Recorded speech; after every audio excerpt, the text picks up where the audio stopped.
This week on Content Minded, I am joined by my good friend Forrest to discuss many things, such as his experience as a Zoomer in the university system, his writings about the works of thinkers such as Yuval, or as I say, evil Noah Harari, Ted Kaczynski, Jacques Ellul, and others, and among other topics such as the nature of conspiracy theories, industrial or post-industrial society, and what the future holds in terms of academic discourse. Thank you very much for joining me once again on another great episode of Content Minded, because content, good content, shall set you free.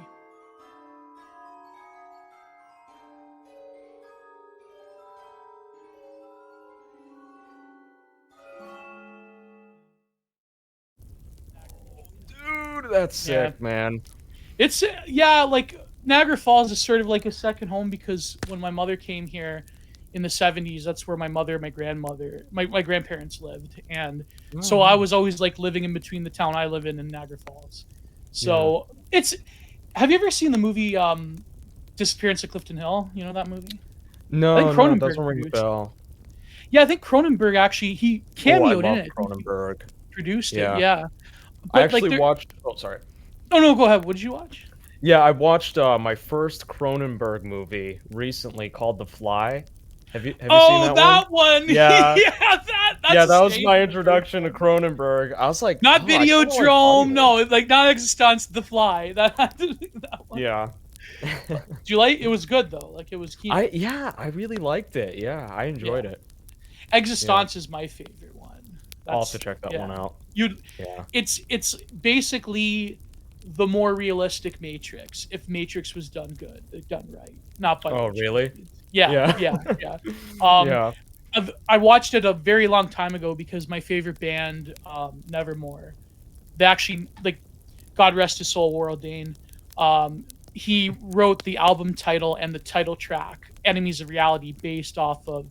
There's this one speech that I forget the guy's name gives when they're in the AI program, and he's like, "Well, this corporation that runs things is the enemies of reality," and so I'm like, "Oh, kind of like that's real where life." it's from. Yeah. But no, this Prince of Clifton Hill is a really great movie, and there's this line where I guess, but any like town where you live that's a tourist trap has this, but particularly Niagara Falls, where people that go to Clifton Hill and they see the attractions and they see the falls, that's an illusion. And when you live here, you like see behind the scenes and how mundane things are and how things are changing. Yeah. But it is true. Like, I mean, we're not nearly as bad as like over in the States, the Niagara Falls, New York, but we're getting it's trending to that. Dude, you're like a Mainer in your disposition. Like, the one thing you should know about Mainers is, like, we hate tourists. Like, there's 45 million people that come to Maine every year, dude. And this state has, like, 1 million people in it. When the trees go brown and the trees change color, that's when they come, right? Yeah. It gets so congested. Oh, the traffic. Yeah. Oh, don't even get me started. Yeah. It's very interesting because, like, as much as we hate tourists, we like need them, and even though especially the past 2 years, it's like, oh man, damn, like, because they still want this Can-App passport, and no American's going, like, come on, no real red-blooded American's going to get this thing to go into Canada. So it's like, what are we gonna do? Like, you have better, like, I hate to say it, like, apart from I shouldn't knock it, but apart from the attractions. If you like were a hardcore gambler, just go to the Seneca. Like, that's really you get to smoke in there, free drinks. Like, come on, man. Like, I can't knock it because I have two aunts that work for since like the beginning. So oh, really? Yeah. Well, my one aunt's retired, but like they both worked at the what's it called, the Falls View, since it opened in like '96. So holy cow. Yeah. So it's. Niagara Falls is pretty significant to me, but it's just this country in general. I have to move, man. I can't. I feel a metaphysical sickness. Dude, under the current regime. Yeah, man. Yeah. Like, absolutely.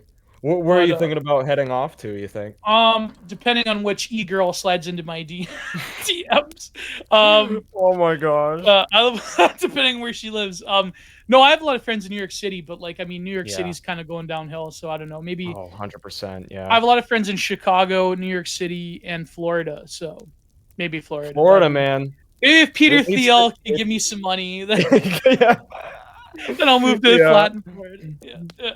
Um, Yeah, Ron DeSantis, like, monarch in, like, yeah, the year man. Yeah, 2040 or 1,000 something. He's got, like, a thick beard, a scepter. 1,000-year Castiza futurist. Yeah, You know? yes. Yeah. Um, Papism.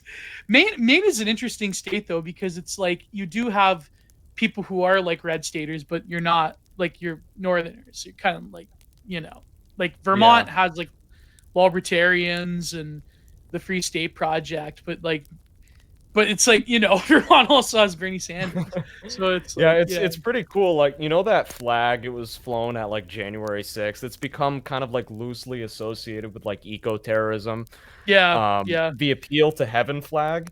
Oh Well, yeah yeah, yeah it looks, yeah. like, exactly like a Maine's original state flag.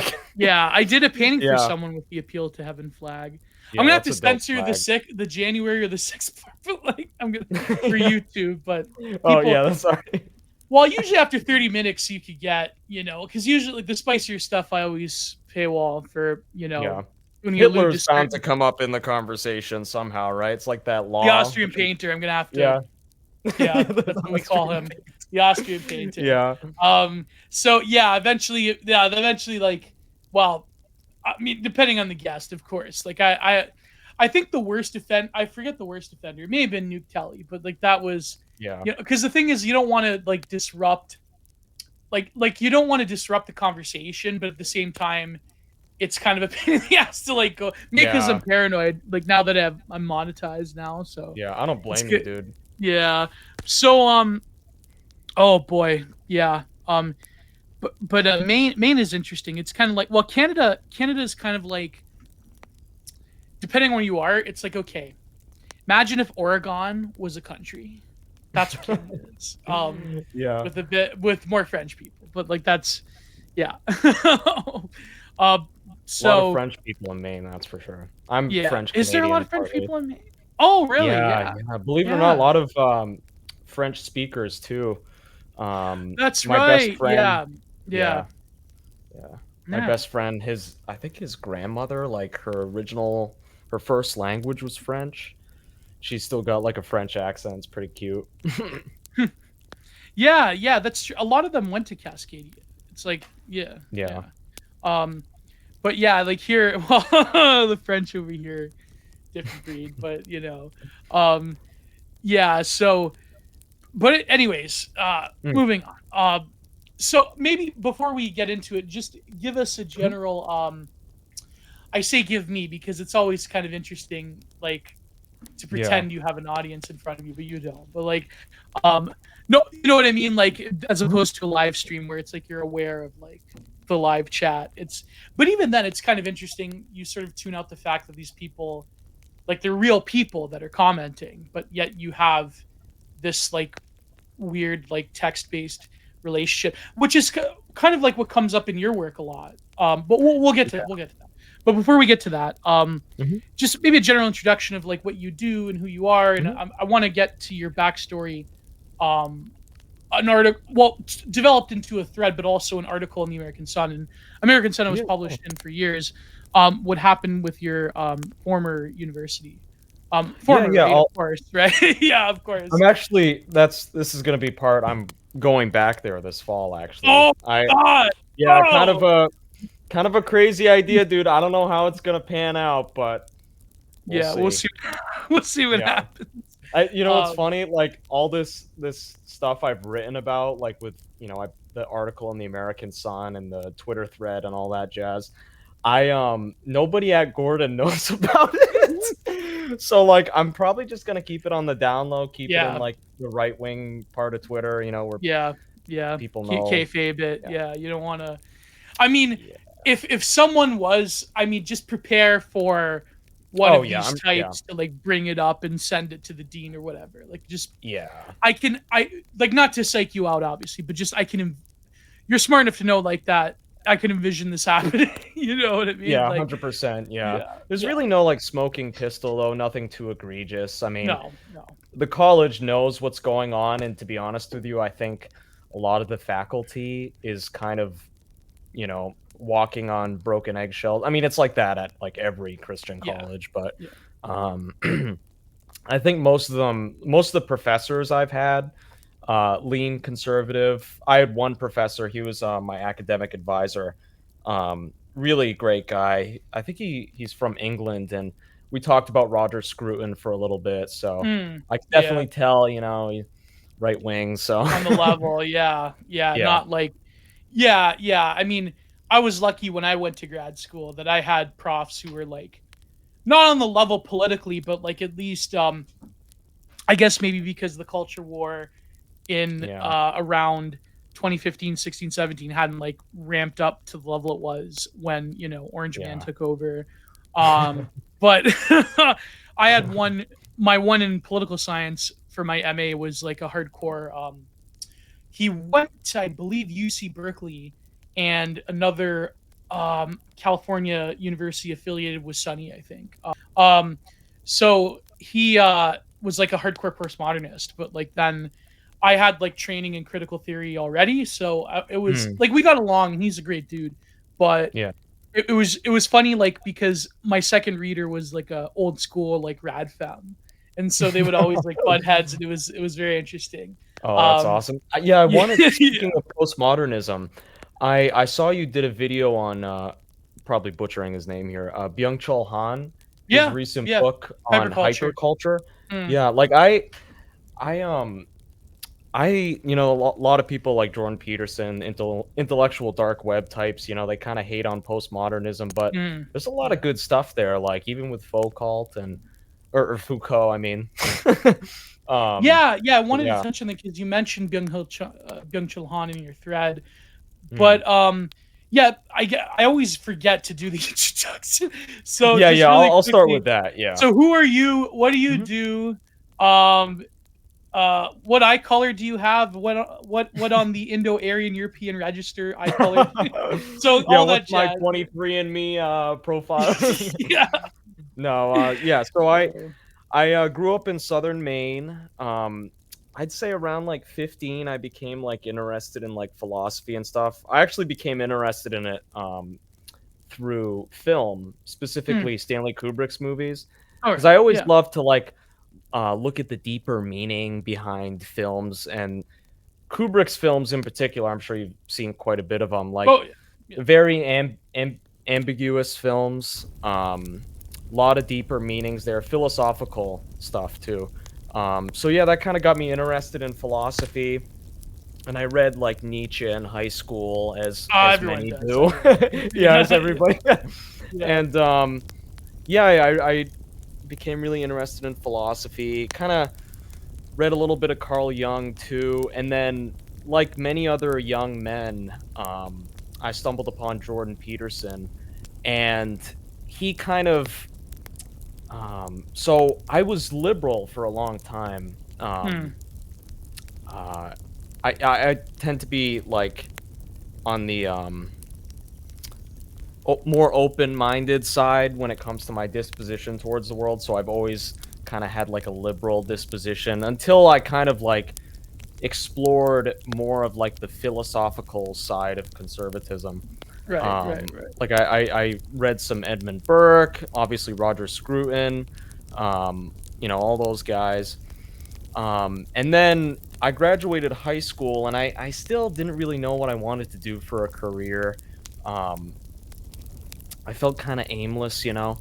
Well, how old Um, are you, if I may ask? If you don't yeah, so mind. I'm 21. Oh, so okay, yeah, because you Mhm. mentioned Peterson because this was around, um, you may have been around for, I guess, what would you call it? Because you mentioned young. Like around Mm. 2012, I want to say 2011, 2012, 2013, there was like this uptick of interest in like the new age movement again. Like a lot of people were watching like Terrence McKenna videos and like Alan Yeah, Watts yeah, and so but you were maybe a bit too young for that, because yeah, that's like core millennial, like, and then all those people, those Redditors became like weirdo. Well, we'll get into because yeah. with your thread on, I always forget his first name. Yeah, Theodore? Harari. What's his name? Oh, Yuval Noah Yuval Harari. Noah Harari. Yeah, Yeah. that Yeah, guy. yeah, sure. Yeah, like the mold bug. Sure. Yeah.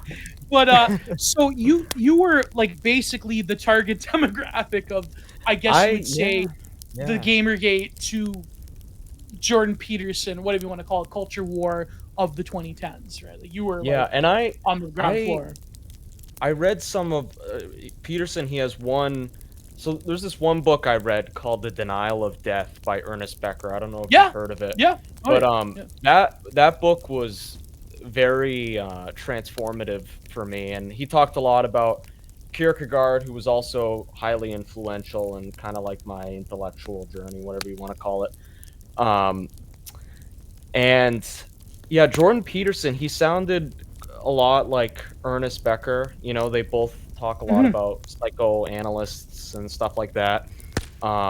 Yeah, so he kind of just he took all of the intellectuals and philosophers and spiritual thinkers that I had been reading about up until that point and kind of put them in like a political context. Yes. Because, you know, I saw what was going on with the left, and I kind of had like I wasn't an atheist, but I watched Christopher Hitchens, as everybody did back in the early 2010s, and I disliked political correctness, but I still considered myself a liberal.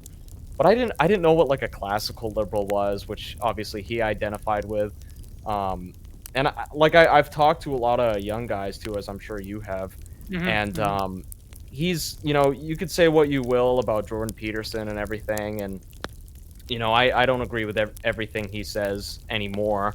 He's a gatekeeper. No. I still agree with a lot of stuff that he says. Yeah. But yeah. But he's people like him, and even Ben Shapiro, regardless of what your thoughts are on him, like they've, you know, spread these messages. They were the first red pills. They were like the ground floor of like. Yeah, exactly. Yeah, 100%. Even like the terminology red pill is kind of like. I'm just remembering, like, because recently, you know, Lauren Southern put out that, a person I don't necessarily like, but put out that video, right? And I could remember being there, coming out of grad school, and it seems like, like figures like Jordan Peterson very much gave a lot of young men in particular, and some young women, their first doses, their first micro doses of like whatever you want to call it. Red pill belief, or Oh, 100%. So you were like a product of this quote unquote radicalization pipeline. Yeah, 100%. So, yeah. So how'd you get from like to Jordan Peterson to I'm trying to think of a meme. The James Mason. No, I'm kidding. No. Shut it down. Whoa. Shut it down. From the Peterson to Siege pipeline. Gosh. By the time you finish one chapter of Maps of Meaning, you're gonna start wearing the skull mask and have the spinny wheels. I dated a girl who read Siege. I can't believe I. Oh no! I was like dumbfounded. I'm like, why'd you read that? I hope you got tested. But that's all. Yeah. Manicky girl that uses racism as a personality. Yeah. Dude, it's perfect because like whenever I like this is I'll digress a sec here, but like, you know, that's one commonality you can find with like Zoomer girls nowadays is Ted Kaczynski, because like they all watch true crime. So, like, you know, just be like, hey, have you ever heard of the Unabomber? That guy who, like, you know, wrote that manifesto? And they're like, oh, yeah, I watched an episode. You know, I'm like, oh, well, he has a lot more to say. Yeah. And then that's the first thing. That's the in. And then at the end of that process, she's wearing the sunflower dress. And she's baking pies with the spinny wheel on it. And she's posting them to Instagram. So that's how you do it. Yep. Yeah. That's So how you win them over, dude. You start by talking about climate change and all that, and then sooner or later they're like, and then "Oh my crystals gosh." and yeah, yeah, yeah. But Yeah. then you give them the book by Evola on magic instead of the baby witch stuff. So there you go. They'll post Exactly. TikToks reading from the Evola book on magic. So Yeah. so you were basically like one of the sort of the kids that founded found I guess what would you Mhm. call them? The initial like dark web or alt light like e-personalities like Ben Shapiro Yeah. owning the lib compilation, this type of decade. Yeah. Yeah. Yeah, Yeah. those were pretty popular amongst my friends too, and obviously my friends were pretty influential. My best friend Andrew in particular, he's in the National Guard right now. He's amazing guy, just very intelligent.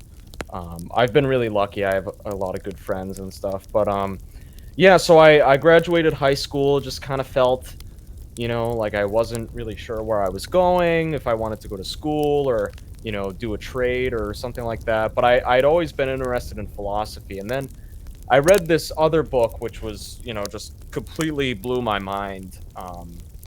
Why Liberalism Failed by Patrick Deneen. Oh yeah. Yeah, I Yeah, remember yeah. when they came out. Yeah. Yeah. Yeah, that book in particular, like, just totally it kind of put my entire life into context because throughout my entire life, I never really felt like I belonged anywhere. You know what I mean? Like my parents divorced when I was pretty young, Hmm. and I wouldn't really consider myself like an outcast or anything, but I marched the beat of my own drum. Wasn't really interested in like after school sports and all that stuff. I mean, I love playing sports, but like just didn't really join any As a like clubs or obsession or like a bourgeois like pursuit. Yeah. yeah. And when he talks about liberalism in that book, he mentions how, in a lot of these Western industrialized countries, social capital has been declining. Charles Murray talks about this too and coming apart. Just the communal fabric of the nation has been withering for, I mean, even I think it was Robert Nisbet. He wrote this book called The Quest for Community in the Yeah. Yeah. 1950s. Even Yeah. he talked about how in the 50s, an era we associate with conservatism and tight-knit communities, even he was talking about how then, America's social fabric was decaying. And, With growing up, urbanization and yeah. yeah, yeah. And yeah, I didn't really feel that sense of belonging. And then I read that book and it put everything into context, and I was like, I need to be part of something bigger than myself. And I thought, I love politics. Around this time too, I was starting to um, become more Christian. I read this book by Carl Jung, The Undiscovered Self. Oh yeah. And Carl Jung, I mean, his Christianity is pretty complex, but the answer to God, Quasi-gnostic. Yeah. yeah, yeah, yeah, Yeah. Yeah. basically, right? Um, that really resonated with me. And after that, yeah, I was looking for Christian colleges in the New England area, and I stumbled upon Gordon College. It's a college, non-denominational Christian school, kind of like outside of the Boston area, near Manchester by the sea. Is it And affiliated? Oh, okay. But is it affiliated with any larger university, or is it on its um, own? I think it's private. I think it's on its own. Okay, Um, yeah, it's one of the mhm. last like true like private Christian universities in America. Because Yeah, unfortunately, like all us Catholic universities got taken over pretty hard, like yeah. Georgetown and yeah, yeah. Dude, Um, speaking of which, I'll digress real quick. I met this cool girl recently, just like a friend, and she goes to Franciscan University in Ohio. yeah, I And knew a guy that lectured there. Yeah, yeah, yeah, yeah. yeah. And they're actually reading I think this is how you pronounce his first name, Alistair McIntyre. They're Yeah, reading yeah, After Virtue. I'm like, yeah. They let's have a lot. go. It's yeah, and they have a lot of like postmodern theology people that go there. Do they They really? Yeah, yeah. Them, like they'll read like Marion and other people like that. Oh, The cool. guy I knew, he would come to my university like almost every year in the philosophy department, and he was a Lebanosian, but he lectured a lot. Like he knew quite a bit about like the sort of more cutting edge stuff in like people like object oriented ontology stuff like Mila. So Oh, and sick. we would talk about that.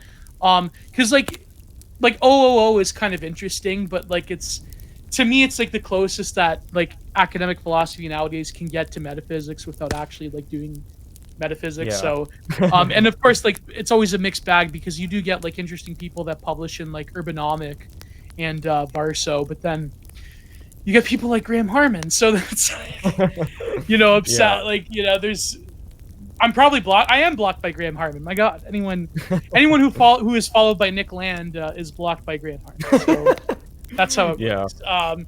So you went to university. Mhm. It's funny because I remember when I was in high school, many moons ago, the book that I discovered was Man in Search. What's it called? Man in Search of a Soul. Man, for oh, yeah, Yeah, yeah, yeah. by Carl Jung. Yeah, it was like a really like small, like like the cover had crazing on it, and I just for some reason it was some compulsion that made me Yeah. pick it up, and it was I guess a voice from a muse, and I remember hiding it in the library. I would go like after lunch, instead of hanging out with friends. I would go, like Yeah. I was just on a mission, and from there, like way before the Peterson thing. Yeah, I was really big into Carl Jung. I believe I Oh, have that's almost all awesome, of his dude. collected works. Yeah. Yeah, Um, he's great. Even his writings on politics too, like, um, yeah. it's funny you The say that. Undiscovered Oh, Self is yeah. like the political essay from Jung. Yeah. Yeah. Oh, yeah, 100%. I, um, I actually forgot to mention, I kinda had, like, a similar experience to you. Like, you just serendipitously kinda stumbled upon Jung. That was kind of how I actually, like, got interested in philosophy in the first place. So I was going through that part of adolescence. Sorry, I'm, like, kinda circling back here. Yeah. Yeah. Um, I was going through that part of adolescence where you kind of start to become more conscious of your own mortality, you know what I mean? Like, I Yeah. was There's thinking that about weird the period when you concept. hit like Yeah. 17, 18 years old where it's yeah. You know, Yeah. I was thinking Yeah. about, like, what is eternal oblivion? Just all these questions. I obviously had way too much time to think. But, I remember one day I was in, like, this rundown bookshop. They had, one of those used bookshops where they just got, like, everything and stuff is Yeah. all over I the lived place. near one like in the bigger town near me. Yeah. I Yeah, so those are the you best. yeah. Yeah. And I The found this book. smells that you can Oh, encounter in the one of smells, those. dude, yes. Yeah. Uh, I found Especially this. if you live in a good tip for people. If you live near a university that has a very interesting like political science or philosophy department, then you will get like grad students of old will put their books Oh, and yeah. yeah. So 100%, it's a good tip right 100%. there. Yeah. Yeah.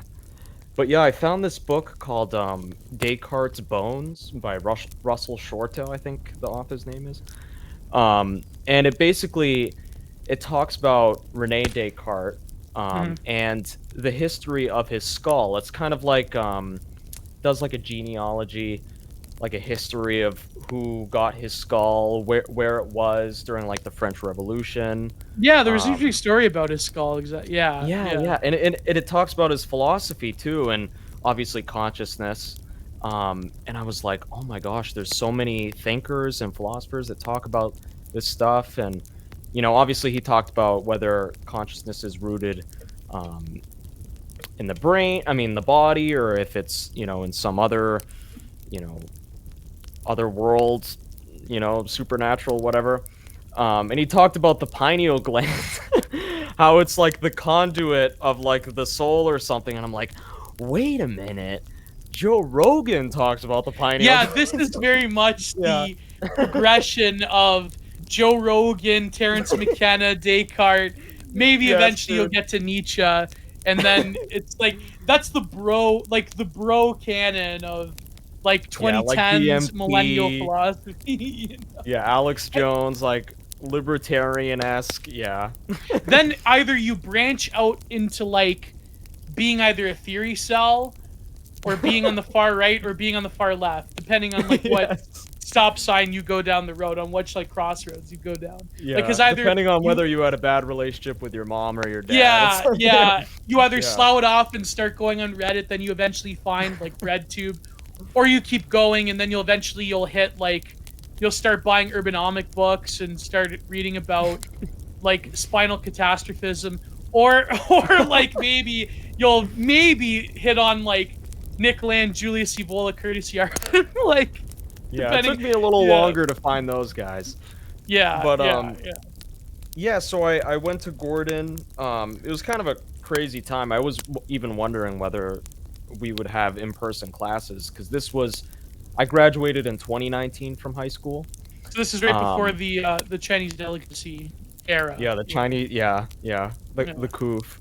Yeah. Yeah, so there was, I remember 2020, during the lockdown period, I did a lot more reading on like post-liberal thinkers. I stumbled upon E. Michael Jones. I read Libido Dominandi. That was the one for a lot of people. Yeah. Yeah, that's a fantastic book. Oh my gosh. And that'll tie into what we talk about after with Yuval Noah Harari. But yeah, so I read a lot of like post-liberal thinkers. I also found this other really great book, actually on Maine, called The Way Life Should Be. It has a foreword by a certain Kevin McDonald. Oh my god. Yeah. But yeah, it talks about like the immigration lobby in Maine, which, I mean, it like names, follows the money, and it's a perfect kind of like proxy for what's going on in like the nation. Yeah. On like a macro level. So that book definitely made me realize that, the small c conservatism that I had kind of been absorbing over the years wasn't really quite fit for what's going on right now. And then obviously E. Michael Jones's stuff, and I did watch a little bit of Nick Fuentes and and stuff like that. And then the BLM riots came around. So at this point, I had already been friends with a lot of the incoming Gordon students that were going to be starting school in the fall. And this event, it was like unprecedented. Like, I remember in high school, people being like depressed and sad and angry over Trump getting elected, but nobody was like really interested in politics. You know what I mean? It just like people had like a loose attachment to it. It was a fashionable thing to be upset. Yeah. But I don't know what happened, what was in the ether or what, but like this first, it started with the not George Floyd, the other guy. Aubrey. No. Yeah. Michael Brown. That's old. That's like. Yeah, that was like back in like 2015. Yeah. But I'm thinking of the other one that happened like right before. The two guys that confronted the construction yard, or. Yeah, that one. Oh, that Aubrey Ames. I forget his last name. I know his name. Yeah. They got life in prison recently, I believe. Yeah. And I just remember, like, on my Instagram, seeing just everybody post, like, those infographics. I don't know if you use Instagram or follow any. Yeah, I have a new one. My old one got hacked. Yeah. So yeah. Giant Productions, Giant/art/productions at Instagram. So yeah. But I remember like that was it wasn't the Black Square, Blackout Tuesday. Yeah, Blackout Tuesday and the racism pyramid, which I think Christopher Rufo, he tweeted about that once. It says that color blindness is quote unquote covert white supremacy. So I saw that and I was like, since when did everybody move like all the way to the left? Like I mean, I knew my generation was like liberal and stuff, but I didn't know it was this bad. And it's very indicative of like 2010s culture war. Like that's yeah. Like the discourse around like race, about like the typical like classic lib like Ben Shapiro, Joe Rogan, like it's Yeah. crazy out there. But then you have the other side, which is like, you know, color blindness is a covert form of oppression, and I remember at this time like there really was like as much as it was exciting, especially when Trump got elected, it was very much Yeah. like there was things in the works in Frog Twitter at the time, in the underground, but then in the surface though, like a lot of those e-celebs, like it just became about like the yeah, like the typical just like it very much was, I think, an age of innocence in the sense of the Oh discourse yeah. wasn't fully maturated into like what we have now, which I mean nowadays it's terrible, but like it Yeah. all that stuff is cringe now to talk about. Well, no, Yeah. why can't we have color blindness? Oh no, that's white supremacy. It's like, oh man, like that's Yeah. such, you know, that's Dude, 2014 stuff.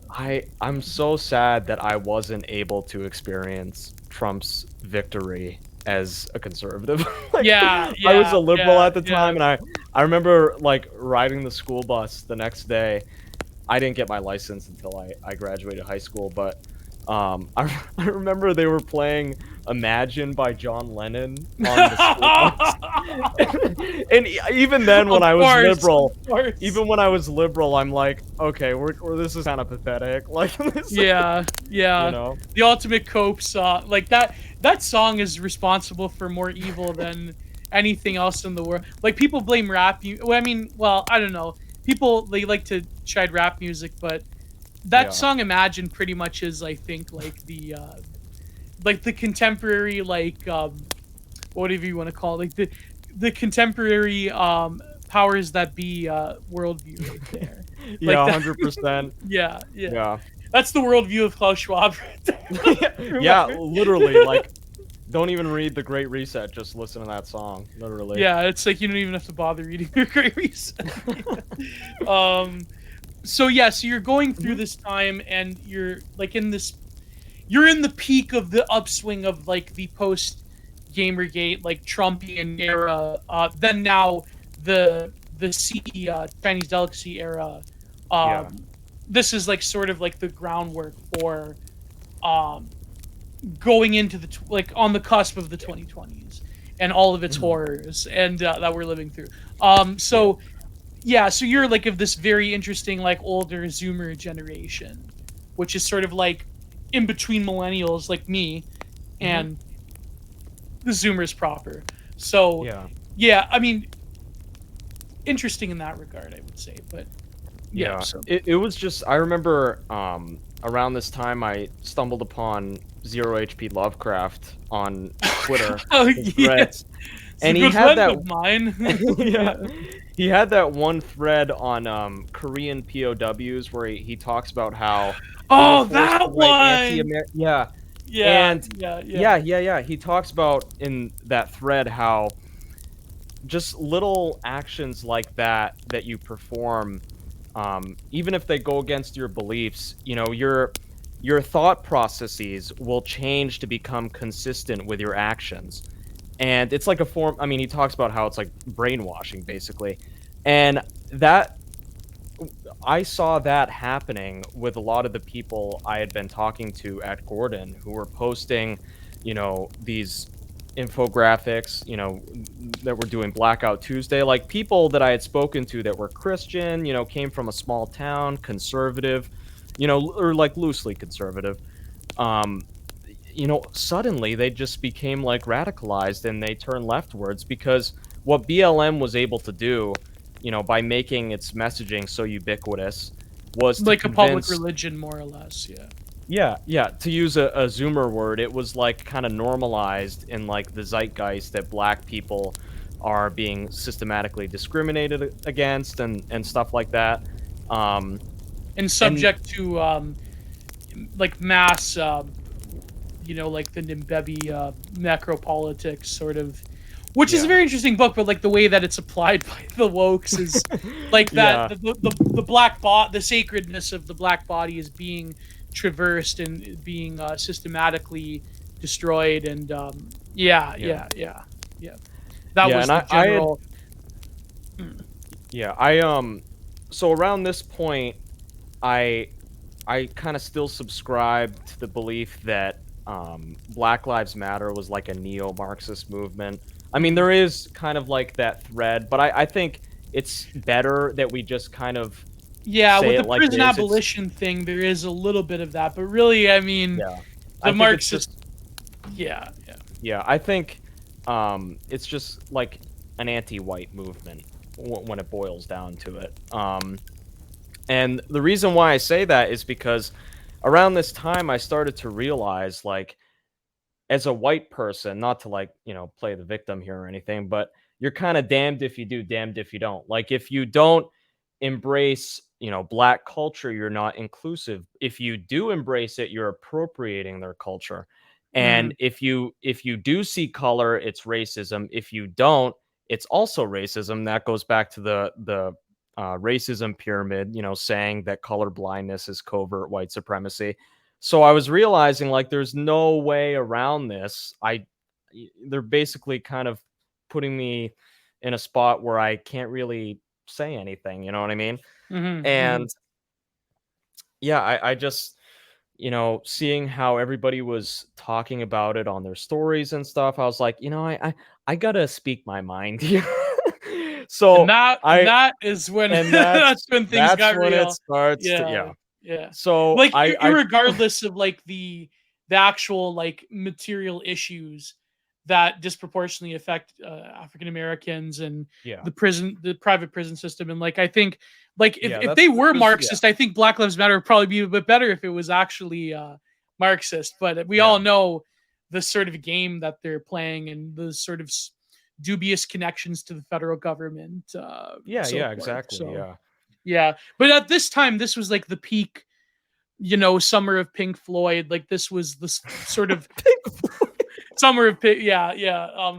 This sort Yeah, of like the religious fervor in public life I yeah, was something else, to say the least. I mean, yeah, yeah, yeah, and I felt like I was a heretic, yeah. but, An apocryphal to the figure. woke Yeah. religion.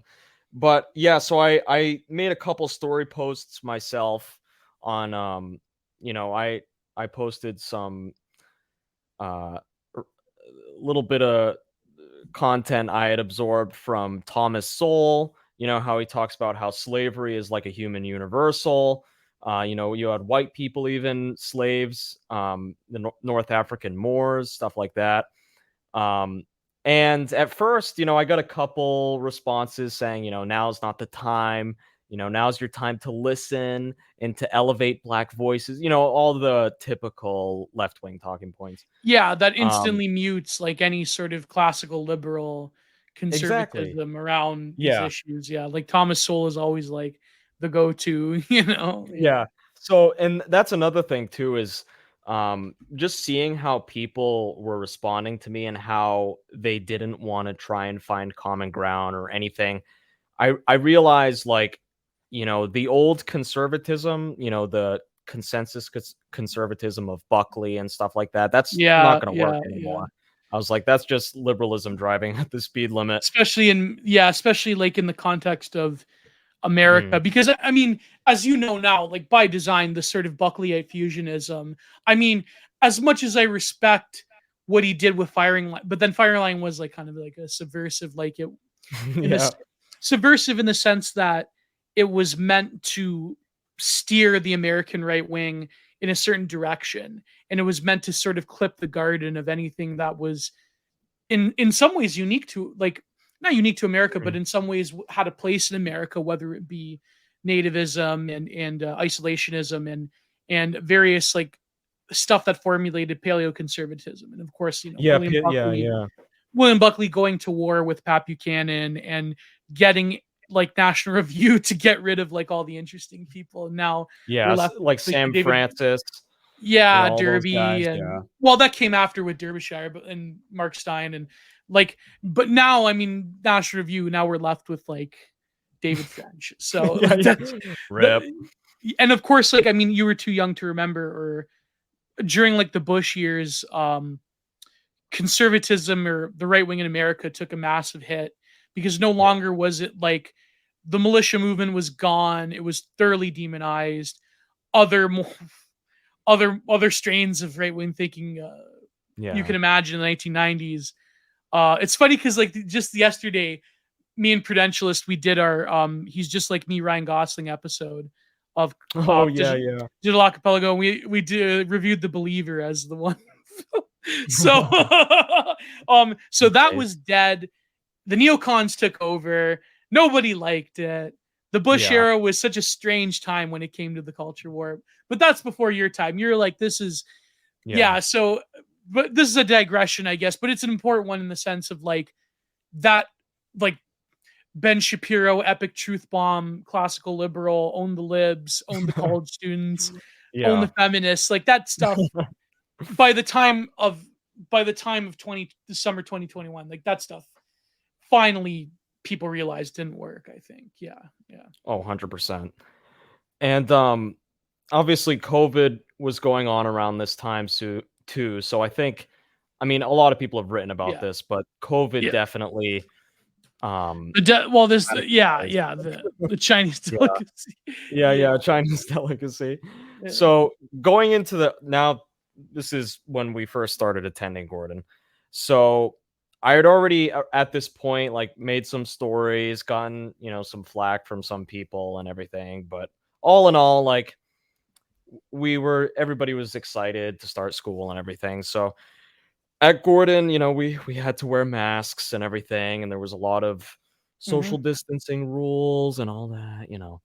Um, and That's very interesting how you were like of the generation going into undergrad while all of these measures were taking place, and how you were almost robbed of that like initial experience of like meeting people. I mean, of course, you probably had online classes as well, I would yeah, imagine. yeah. So, yeah. And yeah, so I read this article recently, just to digress for a sec, that talks about how college is like an incubator for a Girardian terror, like Yeah. mimetic contagion. And Yeah. it made a lot of sense. It talks about how, like 18-year-olds going to college for the first time, they haven't made a name for themselves. They're really like everybody else. And when you have everybody that is the same, it becomes like sibling rivalry. Everybody fights to differentiate themselves. You know what I mean? People self-segregate into their It's own yeah, it's part of that political mimetic groups. chain. And Yeah. yeah, yeah, Yeah. exactly. Um, When you're like this undifferentiated, like you're this grabastic whole that doesn't have a direction, then yeah. yeah. And I think if COVID didn't happen, there would have been less tension in the air. Yeah. But I definitely think COVID and the anxieties around it Yeah. exacerbated that kind of Oh, mimetic you rivalry and yeah. yeah, yeah. The Chinese delegate, because I know on YouTube some people say the C words now, but I'm Yeah. still kind of like, I, yeah, no, it's nothing. It's not your fault. It's just Chinese I gotta be virus. where, yeah, yeah. So no, but I write down. I try to write down like what I have the timestamp of the words I have to censor. So it's, but yeah, let's just say because I know, like, yeah, the Cvidian era. I think probably can say Cvidian. Yeah, like the Vidian era Yeah, of the last 2 years of the Chinese delicacy. So yeah, yeah, Chinese delicacy. there you Yeah. go. So I don't Yeah, know how I so came up with that. I think I was the first to use that back in the day. I'm Yeah, gonna I'm gonna adopt that, dude. Chinese yeah, delicacy. I yeah. like But the so oof just too. keep in mind, say the Chinese delicacy just for OPSEC Yeah. reasons, right? Okay, yeah, I'll So, try and do yeah, that. yeah, yeah. Yeah, so, just there was a lot of tension in the air, Oh, and I'd imagine. Yeah, yeah. yeah, so just to give you some background on Gordon, like, they've kind of been embroiled in some culture war stuff in the past. Like, I remember there was a controversy with the school over hiring, or not hiring someone. I forget exactly the reason why. The first thing that they did is, I remember Obama issued an executive order, um, that had to do with, something concerning abortion, and Gordon basically objected to that. And I even think David French offered to stick up for Gordon legally. So yeah, the school kind of has a I think I reputation for vaguely remember this. This was I want to say around 2013. Yeah, it was around that Yeah, time. yeah, I yeah. think it Like was this during his second peak administration. Obama, peak like 2013, where he was getting W after W in Yeah, the culture war. So yeah, yeah, and Michael Lindsay, he's not the president anymore. They have a new president. He left a couple of years ago. But yeah, he was like, he didn't really get involved in really hot button culture war issues, but he did. I mean, it's a Christian college, and he's sticking up for his principles, the school's principles, which I thought was noble. Um, and then, yeah, there was another controversy recently over hiring someone or not hiring someone on the basis of their sexuality or something like that. So the college has been not through the ringer, but it's had its fair share of controversy. yeah, Um, yeah.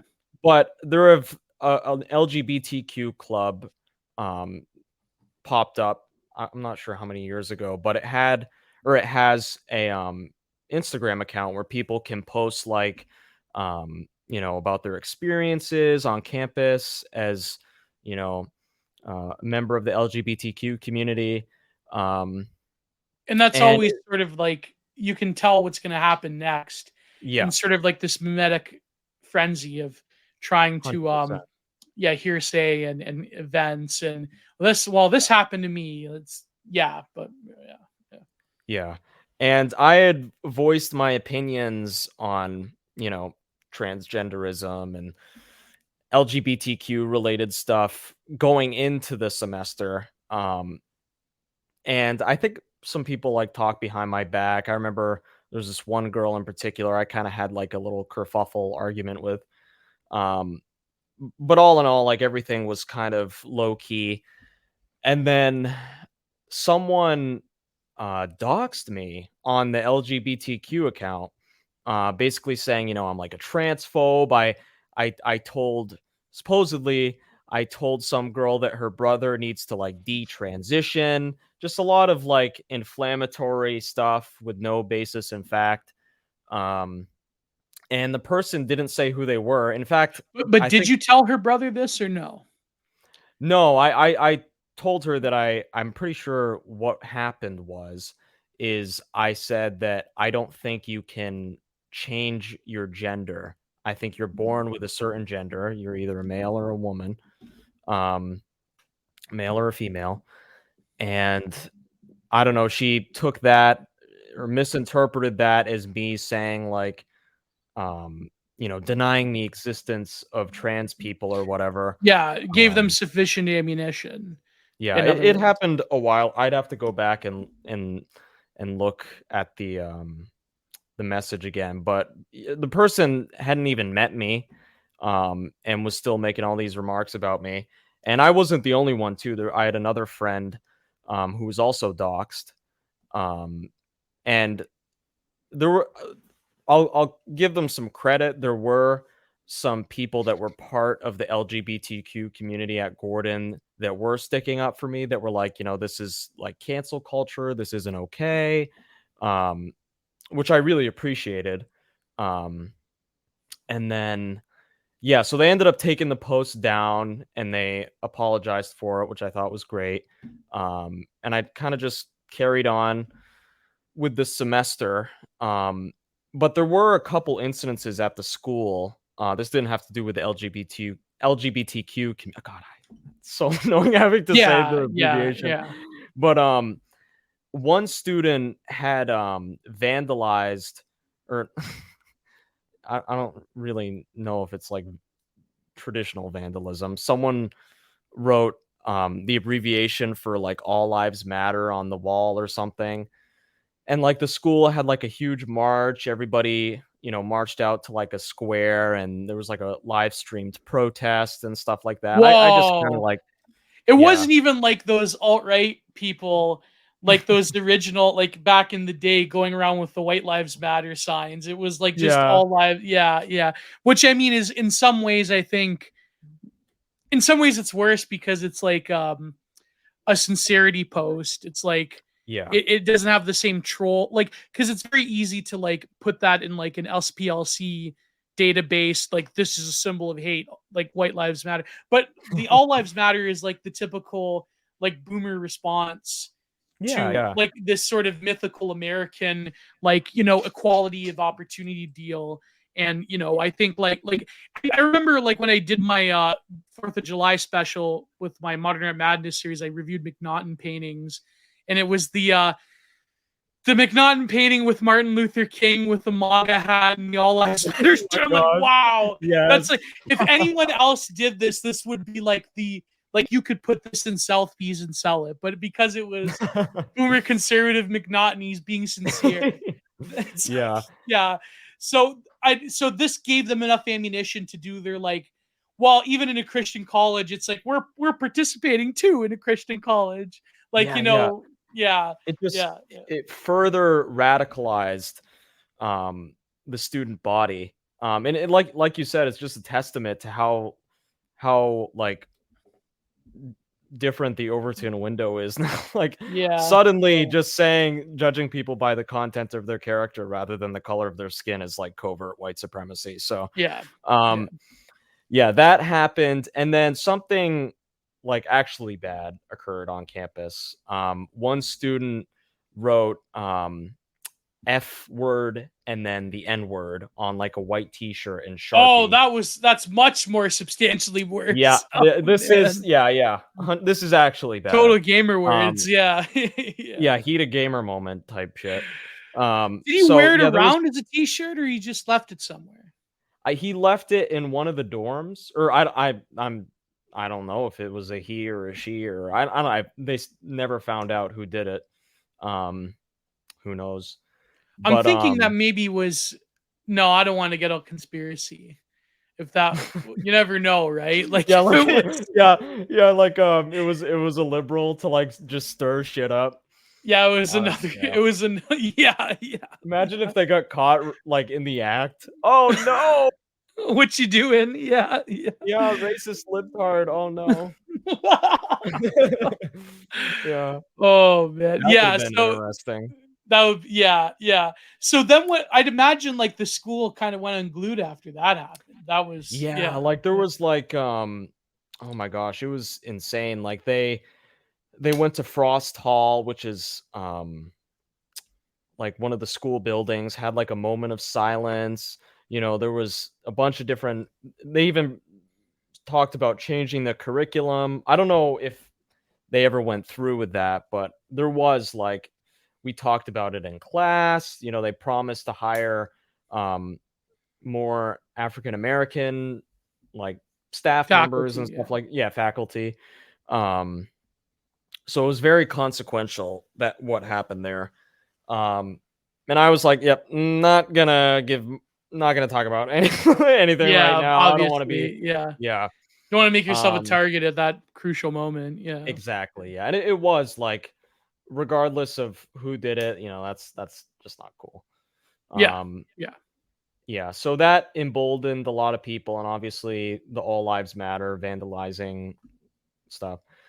And then yeah, so after that, it was that was actually during election season. It was like a crazy semester, dude. Like we had the election in November, you know, all this stuff left over from COVID and BLM. It was just like yeah, political yeah. polarization. You know what I mean? Um, and then yeah, after that, I was like, I don't know if I want to stay here. I ended up coming back in the spring, um, and ended up leaving after that. Um, and I had run this meme account at Gordon, Oh God. and I Oh never nobody ever knew that it was me. And then I left Gordon and everything, and I ended up saying that you know like, I run the meme account and everything like that. And so fast forward to 2021, this is in like January or so. I found this really funny post by some Twitter anon. It was like mocking those infographics, you know, with like the minimalist corporate art. Um, yeah, if you, yeah, flat yeah, designer or yeah, flat yeah, design, yeah. yeah.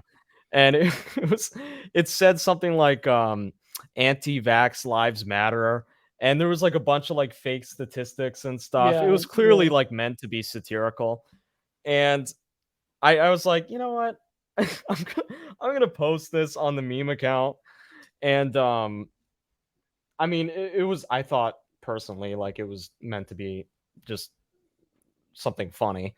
yeah. And then it just like, Anti-sacrament lives matter. Yeah, yeah, yeah. it ended up garnering like a ton of like comments. I in my Twitter thread that I have on my experiences at Gordon, I include like just some of the comments, like people threatening to contact my employer and like my parents on Facebook, and people were having their own separate arguments that were like paragraphs long Oh my in the God. comment section. And this is over like something that's clearly meant to be like a joke. And people are literally like butting heads over over this. And I was just like spectating. I'm like, I didn't even comment in this the comment section for a while. I was just like, holy cow, this is how Yeah. bad it's gotten.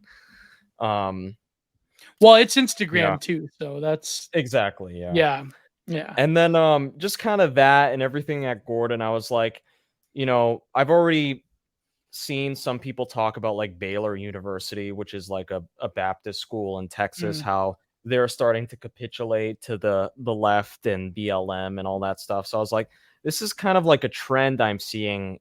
I mean, we all know that academia is left and stuff like that, but like Christian colleges, these places are supposed to be bastions of like, Christians and conservatives and stuff like Yeah. that. Yeah. Which a lot of them are, but the student body in Gordon and at a lot of other colleges, like very, very liberal. Mhm. Mhm. um, so I was like, I want to write about this. So I wrote the American Sun article. I think it's titled "The Zoomer Walks into a College," and I talk about my experiences there. Um, But and what then so it was Mhm. this the event it the sacrament meme that got you canceled, or was it something else that canceled, um, quote unquote? well, it kind of happened like multiple times.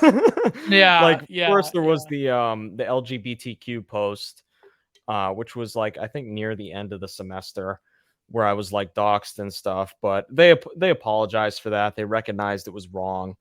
Um, and I got some flack. I had gotten a couple arguments with people over like stories I had posted on BLM, but I think it was, of all things, the joking post that was like some of the stuff that people said on there. Just I was like dumbfounded. Like personal stuff, like friends backstabbing me. That was the worst part. And I read an article recently. A guy, I think it was for American Mind, one of those like PaleoCon magazines, and Yeah. he talks about how, he was canceled and everything.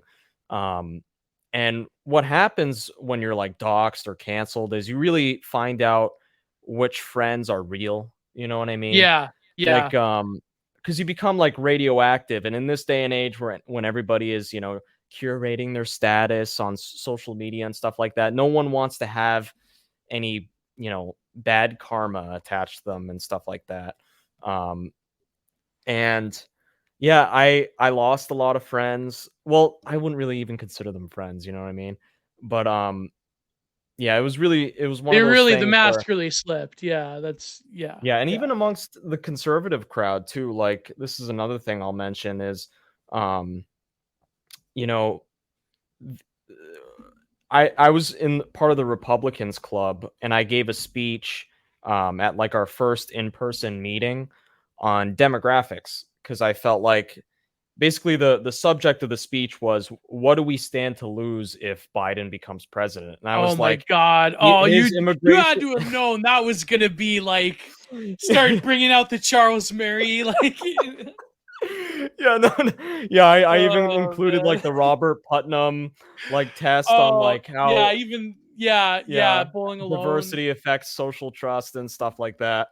Um, but yeah, I just felt like, this needs to be talked about. And in my thread on Gordon, I talked about, um, I think it's called like spiral theory or something. Basically, like the gist of it is that people will think that something is a minority viewpoint when nobody talks about it, when in Yeah. reality, a lot of people share this belief.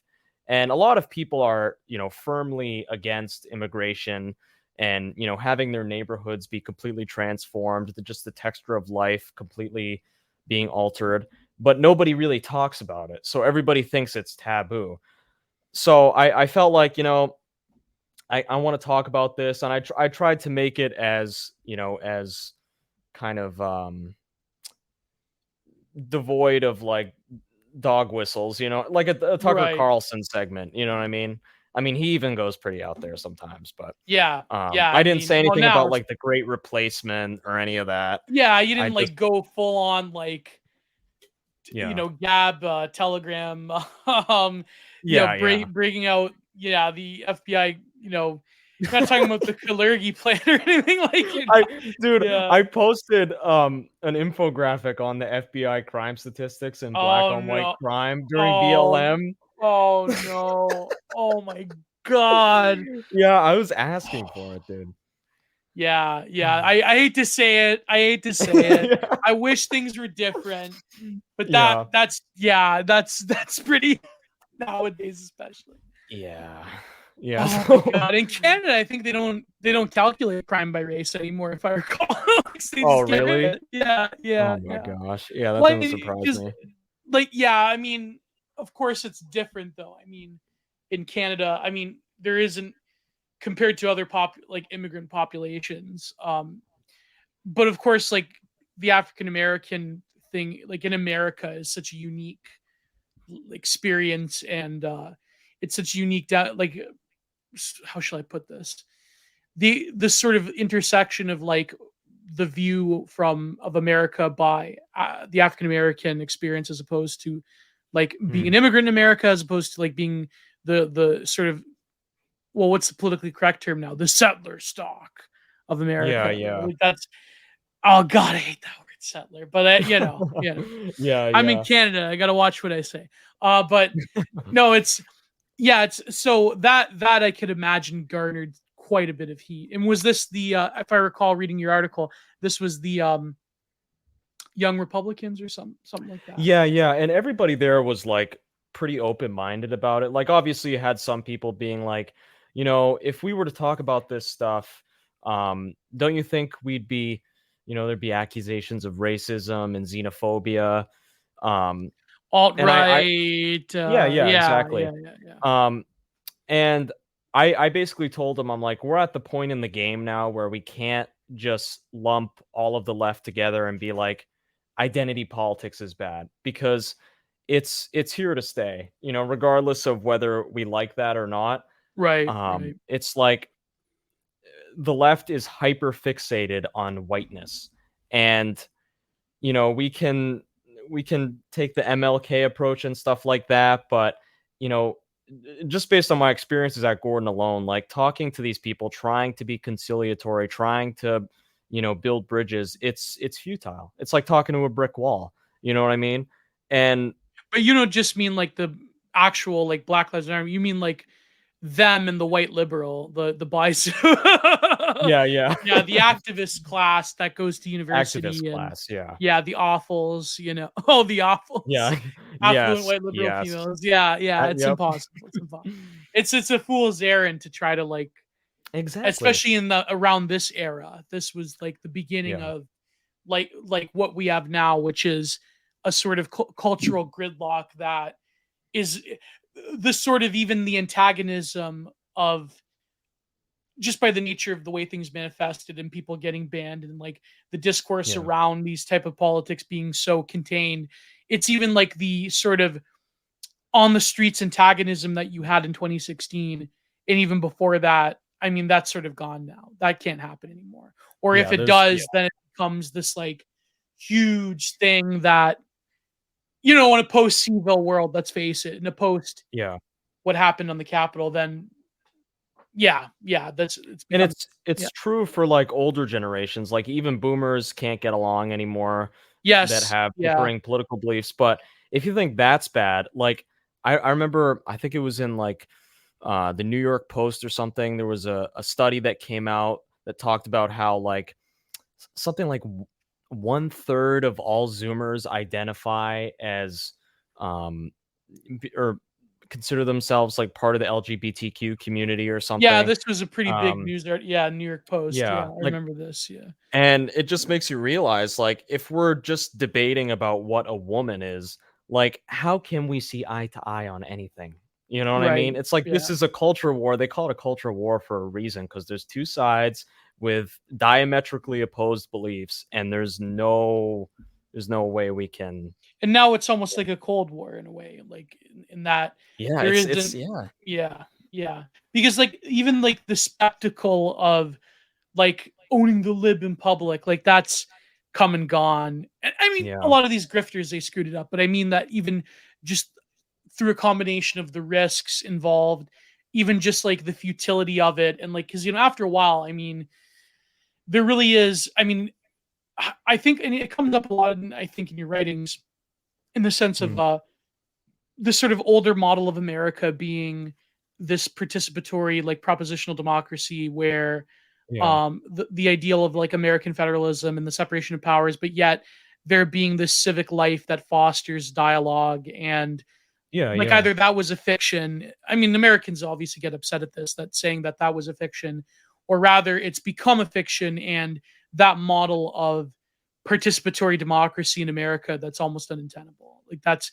yeah, almost but impossible now. And I yeah. think that I mean, I don't think it'll lead to a physical. I mean, some people predict this. I mean, I know Paul Fahrenheit had this The recent 15 thing. dot AI or not 15 dot AI, did you see that one Twitter post? Oh, I think Um, I artificial intelligence created pictures or whatever, and someone inputted like November 6th, 2024 or something. It's just a bunch of dead bodies on the street.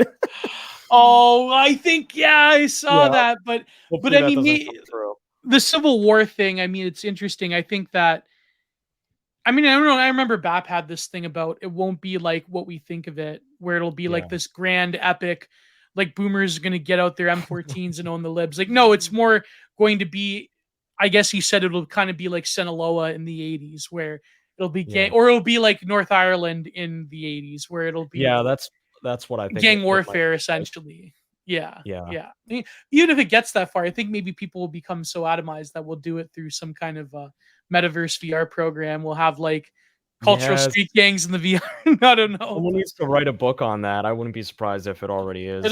it'll yeah, it'll there's got to be some sci-fi writer that like extends the culture war into the Matrix or something. I don't know. Yeah. But so you're going through this Mhm. and then you are what happens at the conference? Is there a counter protest or is there some kind of yeah, Um, so there really wasn't any pushback because it was pretty much just Republicans a there, private moderates and stuff like yeah. that, and everybody was pretty cool.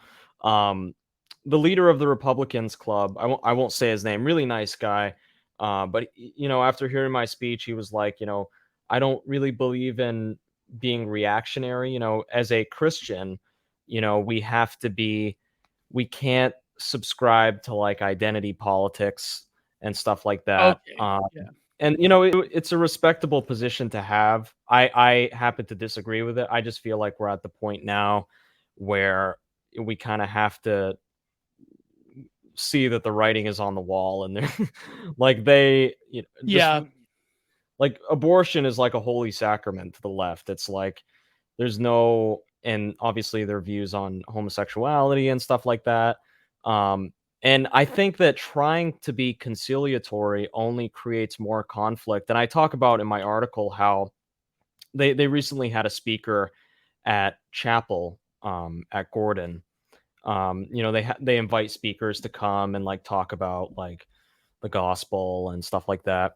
And this guy, he talked about sexual harassment, said some nothing like really bad, just kind of off color comments and stuff, and people took it really far. And yeah, he's not allowed to come back to the school to speak anymore. Gordon like prevented him from coming Oh back. my god. Um What did and he say? Like alluding like was it just a joke or was it I it was like I think it was a joke directed at like I'd have to go back because I don't want to misquote anything. Right, right, It may have been something that had to do with like the LGBTQ community, and obviously that's a very delicate right, subject. right. Um, Yeah, and yeah, I remember Gordon invited some of the LGBTQ people to the chapel to like talk about their lived experience, you know what I mean, as part of the LGBTQ community. Um, and I was like, this is only going to create more tension because the way you reduce conflict is through hierarchy. You know what I mean? Because when there's status ambiguity, people are like, you know, I could just say and do whatever I want. You know what I mean? Like my friend Andrew, he's in the military. And you step out of line once, you get reprimanded, yelled at even. So people know not to mess around. You know what I mean? yeah, Everybody yeah, follows the rules and yeah. But when there's that status ambiguity, and this goes back to like Gerard in like sibling rivalries, the narcissism of small differences, it yeah, creates more conflict. So I'm convinced that even though Gordon is starting to kind of cede ground to the LGBTQ community, I wouldn't be surprised if like 5 years from now there's like an official club or um, they change their school policy on homosexuality or something like that. I wouldn't be surprised. yeah, Um, yeah, but yeah, even a lot of the Gordon parents, they actually wrote a letter about how BLM is like anti-Christian and stuff like that, and sent it to the school. And I feel like, yeah, they're just gonna keep capitulating. I think in their mind, because of the declining number of students, I think yeah, they have yeah. They to. have to, yeah, they have to So it's bend the like a knee. financial thing too, Yeah, probably. yeah. Those sort of like Mhm. woke capital argument. Yeah, yeah. Exactly, yeah. So then, yeah. Mhm. So then I'd imagine like, did they discover this conference and did they? Yeah, yeah, No, I think it just kinda convinced a lot of my friends that I was, I mean, I talked about, um this is kind of like a dog whistle, but, like, making people or white people in particular more racially conscious because I think, yeah. like That's I a said huge earlier. dog whistle. Yeah, Yeah, I mean, but it's yeah, true, yeah, it's like, y I firmly believe that the left is trying to change the demographic composition of this country, well, they say because it's as much. politically I mean, that's advantageous. yeah. Yeah, They a lot and of you can them call that admit what you to it. want, Yeah, but, yeah. I mean, there's clearly a racial aspect, especially with BLM and all of that stuff and critical race theory and all that jazz that's Well, being taught. discourse in America has always been heavily racialized, and I Yeah. guess, I mean, even exporting that discourse to the world now, the very particular American experience with race and the discourse around it is very uniquely, I think, American. And now, but now Yeah. the rest of like, especially the rest of the Anglosphere, I mean, it's pretty Mm. much the same, right? But Oh, 100%. yeah, and I know that. So, what happened with like your young Republican club getting death threats and everything, and like, yeah, So, yeah, they created their own, college newspaper called the Gordon Review, which has a lot of great content on there. There's a lot of great writers at Gordon. A lot of my friends, well read and smart. I like reading the stuff on there. Um, and yeah, it's they got some flack and everything. Um, but generally speaking, like it's kind of been smooth sailing, I think, at the college since. Obviously, you had that controversy with the speaker and everything. yeah, yeah, But I think everything's kind of been dialed down a notch, with COVID kind of yeah.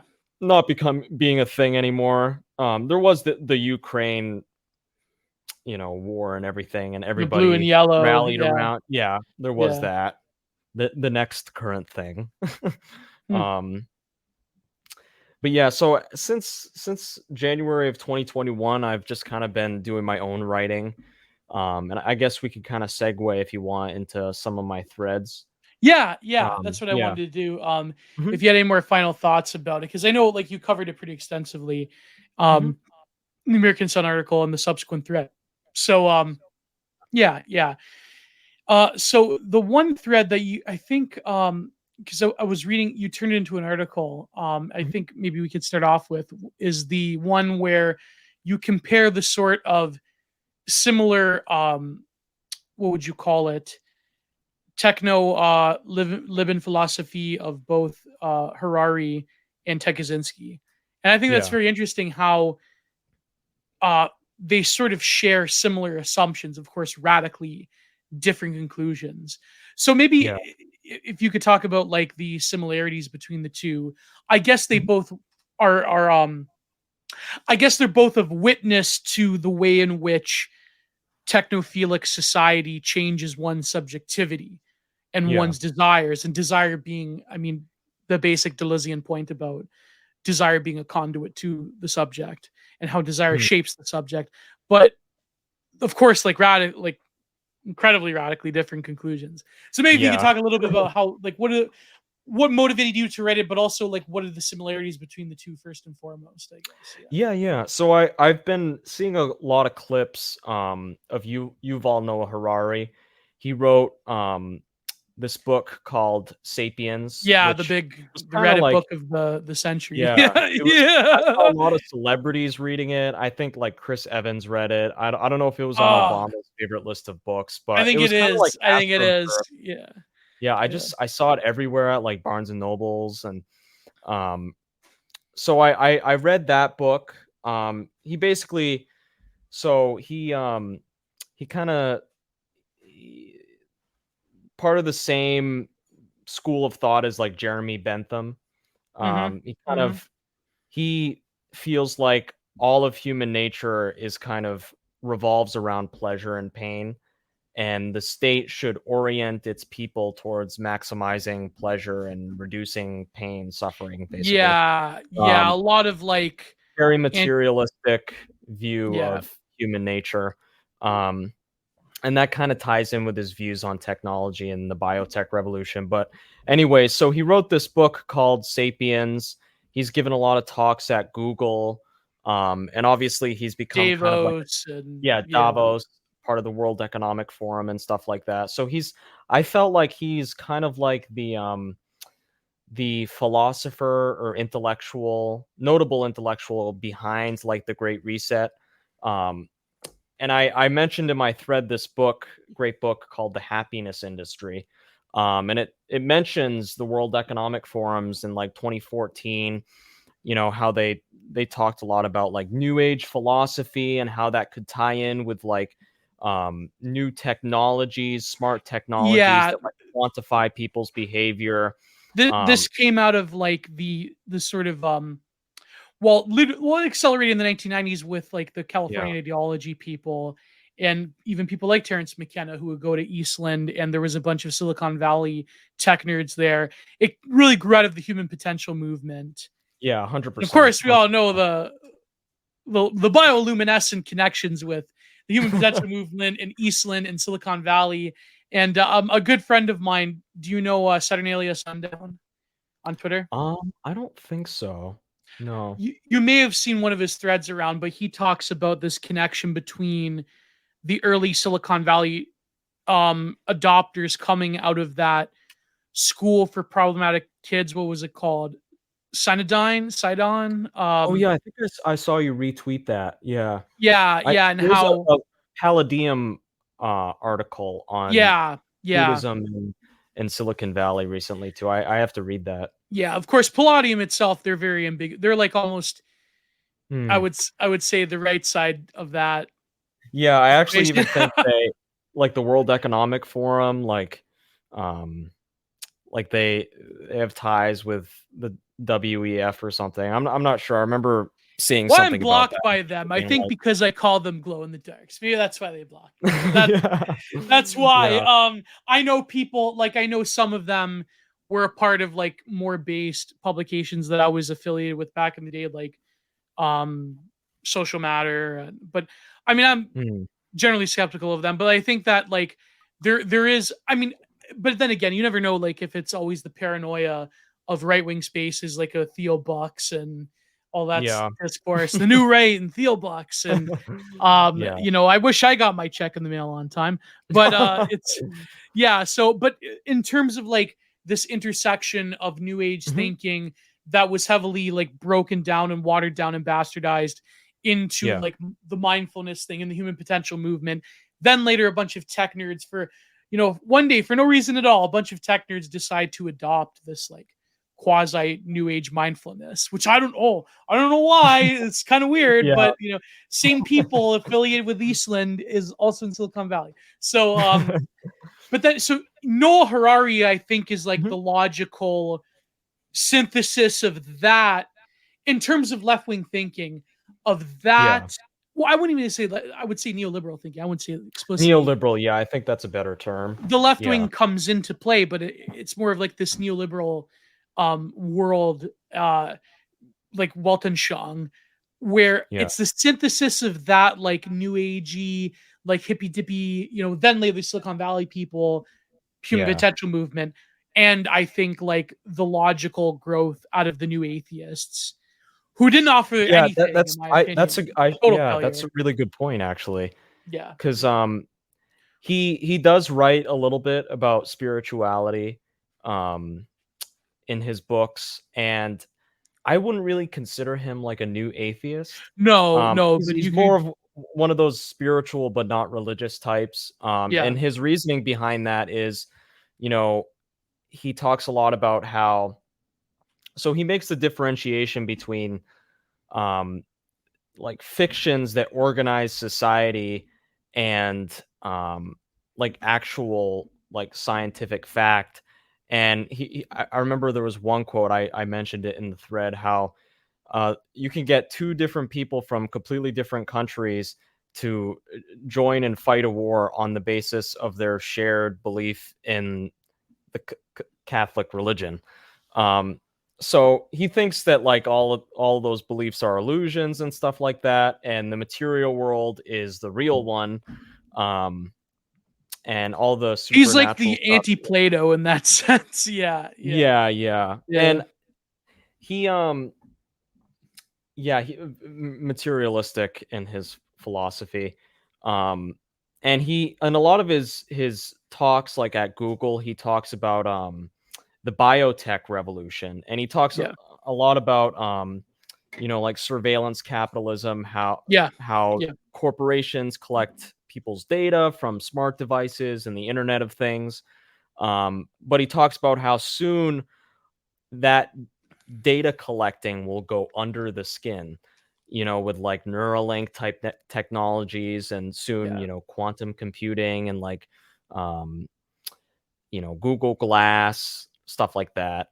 You know what I mean? And And this this, thinking. Yeah, go ahead, go ahead, go ahead. Yeah, yeah, sorry. yeah. So it's basically the new era. Everybody will have their digital identity where all of your purchases, all of your clicks, all of your social media posts, Google searches, all of that will be used to create this like digital profile of you, which will determine what you see, what you think, and what you feel. And that's basically like the crux of um, like the Great Reset, like the fourth industrial revolution, is the creation of like this digital identity. And then it would And de-radicalize you, it would make you yeah, happier, it won't have naughty, yeah, naughty, no thoughts about, yeah, you'll own certain. nothing and be happy. And what's so Yeah, pernicious about this is that this biotech revolution, it will, provide us with a lot of beneficial technologies, especially in like the healthcare field and stuff like that, like artificial pancreases and artificial organs, and just the sky is the limit, you know what I mean? Um, but what's so dangerous is, I mean, obviously there's privacy concerns and stuff like that, but when your entire reality transforms um, in accordance with your digital interactions and stuff like that, it like complete like you said earlier with desire, it completely changes how you orient yourself towards the world. And I in my thread I talk about how um there was this suicide note written by this guy Mitchell Heisman, I think his name is. Mm-hmm. And he talks about how liberalism and human rights um, are like um, post biological evolution, almost like mimetic evolution has taken over biological evolution. And Yeah, that in now there, we can have yeah, pure epigenetics of the mind rather than of genetics in the body. Yeah. exactly, Yeah. yeah.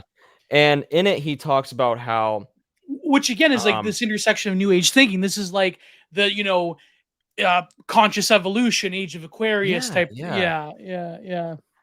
There's one Twitter anon who makes a lot of great posts on this. He has a Substack too. His name Schwab? escapes me. Yeah, yeah, Schwab. Yeah, Schwab Real Human. Yeah. yeah, Yeah. and he I might names have him on names the show too. soon. Yeah. Yeah, Yeah. his threads, he deletes them a lot, but I take screenshots just Yeah. to save them because they're so good. Um, but yeah, it's like all of the technological innovations, especially since, like the third industrial revolution with computing and all that stuff from like the 60s and stuff like that. It feels like we're edging to the point where we're getting closer and closer towards the point where we have like a global brain, you know what I mean? Which is almost Well, like, people like um, Harold Bloom, not Harold Bloom, not the literary critic, the sci tech guy. He's always in Coast to Coast. I think Harold Bloom or not yeah. Howard. Bloom. Yeah, Harold Bloom. He talks about the global brain. Unfortunately, his brain was also broken by Trump. So that's. But Yeah, many yeah, such his idea. He cases. has the book, The Global Brain. Yeah, which Yeah, I mean, in some ways, I mean, even in like the way the consciousness spreads like a rhizome, and the way in which it's sort of yeah, digital technology offers a sort of like a sort of exo brain global consciousness that is yeah, in the yeah, palm of your hand. Like it's always been an idea that's been bandied about, like even in the 60s, even since like Buckminster Fuller and the sort of spaceship Earth idea. And yeah, but I think now like that people with serious money and serious power are like interested in these ideas. It's kind of like it's not going yeah, to deliver like a utopian like yeah, Buckmeister exactly. Fuller, we're gonna recognize that we live in spaceship Earth and we're gonna take care of it. No, it's like the opposite. Yeah, So and there's a lot of great books on this, in particular. Like I'm reading this book right now called Darwin Amongst the Machines, and it talks oh, a lot that about, one. Yes, yes, yes. yeah, Yeah, it yeah. and it talks a lot about cybernetics and stuff like that, and a lot of these intellectual trends. Teilhard, I think, is Gerard de brought up Chardin, in there. yeah, yeah, Yeah, phenomenon like in the man. Zero noosphere and point. all that jazz. Um, so yeah, he's Mitchell Heisman's not the first person to talk about this, but I felt like it was relevant because, um, you have Nick Land, talking a lot about, capitalism and its effects on evolution and stuff like that nowadays with the reactionary right. And Mitchell Heisman talks about how human rights and liberalism in general have basically like ended nature's selection pressures. Like no longer do we have like, um I mean, we had the world war and stuff like that, but generally like things have been pretty peaceful. And I think it was even Nietzsche who said, in times of peace man attacks himself. And I think that's true. Yeah, Like we have completely eliminated famine. Or I mean, there's still food famine in the shortages, world, but yeah, in the yeah, third world, but at least in the western industrialized um world, natural selection, I mean, it's always going on, but um, I think technological evolution has started to outpace us. Like there's more and more information and less meaning. That famous quote by, um, I think it was Baudrillard. How do you Baudrillard, pronounce yeah, Baudrillard, yeah, Baudrillard? Yeah, yeah. yeah. Um, Well, it's even the selection of it is very much like when Nick Land talks about it. Well, I mean, Nick Land, I think he borrowed it from Spandrel, or Spandrel got it from him.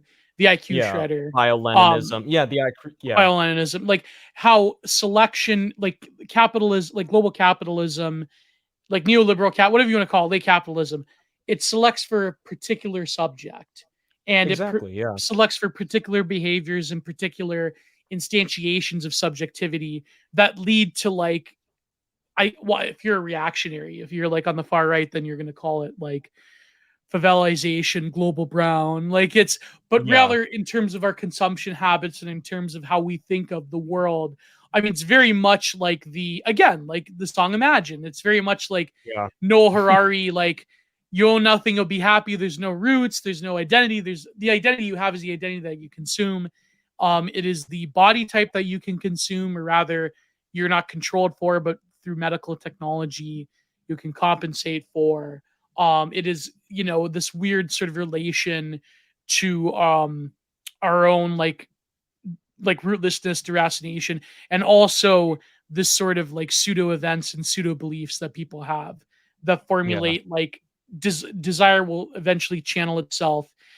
Like who knows? In the future, like the human phenotype will evolve to like increase its sodium intake by a massive amount, unheard of in decades previous, or something like that. Like who Yeah, knows? I Yeah, the love microplastics will aid our evolutions or Yes. hinder evolution Yeah. somehow. The microplastics will our human genome will have to account for like the mass prevalence of microplastics in the environment. Who knows? Right. Yeah. So So yeah, the biotech revolution, it's a really interesting thing to think about. And this kind of ties in with Ted Kaczynski. I'll start talking about Ted Kaczynski now, I think. So I'm sure most people watching this already know who he is. Ted Kaczynski, Unabomber, wrote The Industrial Society and Its Future.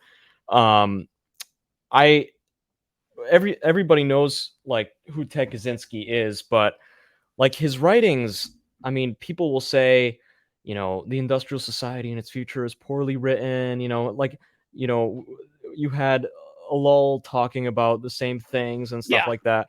in a But much more academic fashion. Yeah. yeah, and Yeah. I don't think industrial society and its future is his best work. No. But anti-tech revolution, I think, is really where it's at.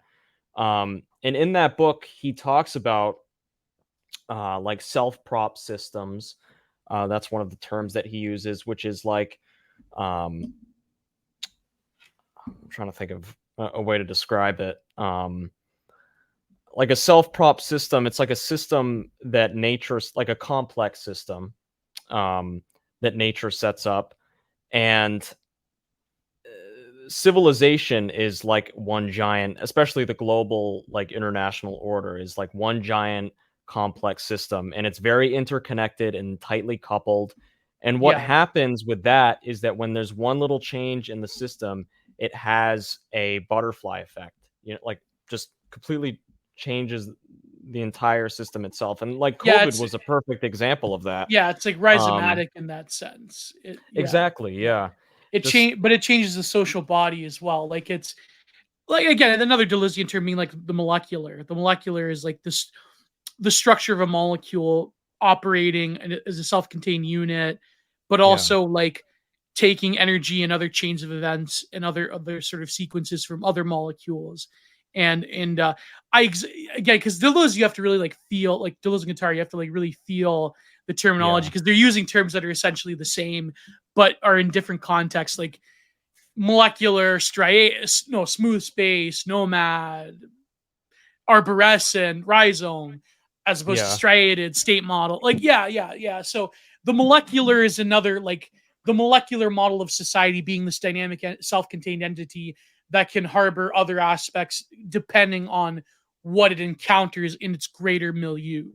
Um, yeah. but now we don't have that. We have purely a molar society. We have a very Yeah. striated space. Yeah.